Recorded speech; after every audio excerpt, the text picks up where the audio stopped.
Yes, exactly. In the same way in which we spread ridiculous false propaganda about North Korea, we do the same thing about Cuba. Do y'all remember Havana Syndrome?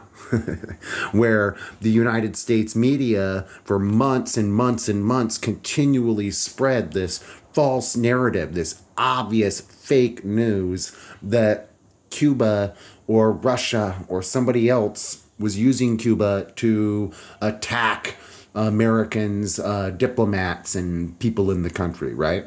Totally ridiculous. And yeah, they've eventually admitted it. But if you Google Havana Syndrome, you'll see pages and pages, many, many articles that go on and opinion pieces that still to this day talk about it like it's real.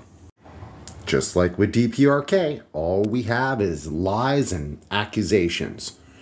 Against all reason, Cuba remains on the U.S. state sponsors of terrorism list, which is absurd. What has Cuba ever done to us? What terrorism has Cuba done to us?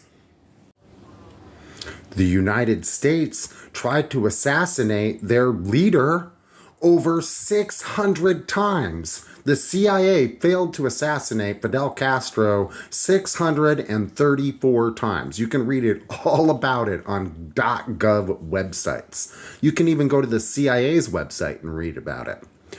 And of course, they point out one of the most absurd, which is the exploding cigar. While comical, yes, over 600 attempts on your country's leader, it kind of sounds like terrorism to me. Or what about Guantanamo Bay, a secret U.S. prison, and you all know what we do to people there, right? Right? We do this illegally on Cuban soil. We are occupying Cuba against their wishes. Cuba doesn't occupy anywhere in the United States. The Cuban president tweeted in 2022, there are already 20 years of scandalous abuses in illegally occupied Cuban territory in the Bay of Guantanamo by the biggest violators of human rights in the world. That's exactly it. What we say about other countries, especially socialist countries like the DPRK in Cuba, is imperialist projection. Whatever we say about them, it's probably true about what we are doing, about our foreign policy. Or maybe you saw this headline from the other day that the United Nations votes overwhelmingly to condemn U.S. economic embargo on Cuba for the 31st year and urge its lifting. The only no's, I believe, was the United States and Israel. Ugh.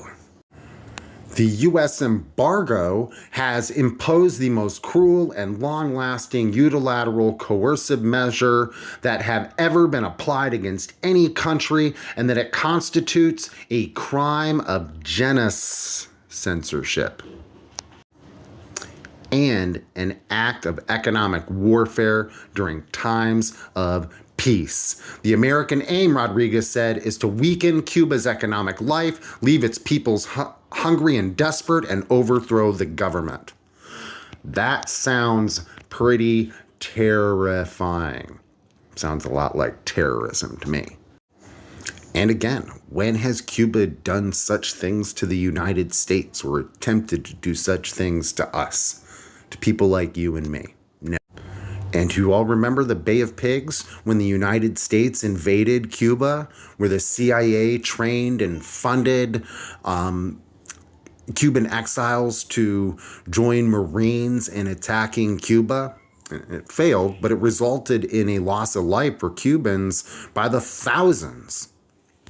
And this, just a side note here, you're going to see Fidel Castro, Raul Castro, these are commanders and leaders, people who were involved in this. And now you're seeing a little bit why the Cuban people love and respect these leaders so much.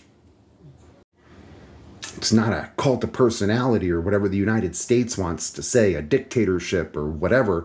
They actually, their politicians are trusted and beloved because they fight for the people. When do our politicians fight for us? Never. So end the embargo, end the blockade on Cuba, and take Cuba off the state sponsors of terrorism list. And add the United States